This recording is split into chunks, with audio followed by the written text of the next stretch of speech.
வாங்க, என்ன வேணும்? ஏதாவது நியூ மாடல்ல கேட்ரேஜ் பென் காட்டுங்க. நியூ மாடல்னா நியூ பிராண்டா இல்ல எந்த மாதிரி கேக்குறீங்க?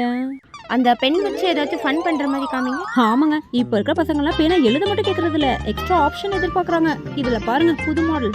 இந்த பென்ல அப்படி என்னங்க எக்ஸ்ட்ரா ஆப்ஷன் இருக்கு? இது ஸ்பின்னர் மாடல் பெண்ணுங்க. இந்த டாபிக்ல சுத்துனாக்கா சுத்தும். நீங்க சுத்தி பாக்குறீங்களா?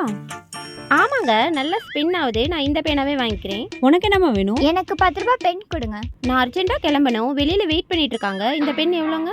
60 ரூபாங்க. இந்தாங்க. நகரமா அர்ஜென்ட்டா கிளம்பணும். இங்க நின்னுட்டு இருந்தாங்களே, அவங்க எங்கம்மா? அவங்க அர்ஜென்ட்டா போயிட்டாங்க. ஆஹா, ஃபைனான்ஸ் கட்டலான்னு பார்த்தோம், கடவுளா பார்த்து அனுப்பியிருக்காரு. நீ பேனா கேட்டிலமா? இந்த பேனா எவ்வளோங்க? பரவாயில்லமா, நீ காசுலாம் தர வேணாம். அவங்க 440 ரூபாய் பேலன்ஸ் வாங்காம போயிட்டாங்க. எனக்கு 10 ரூபாய் பேனா கொடுத்து அமக்க பாக்குறீங்களே. யார்ட்டையும் சொல்லிடாதம்மா. இந்த 100 ரூபா செலவுக்கு வச்சுக்கோ. After some time.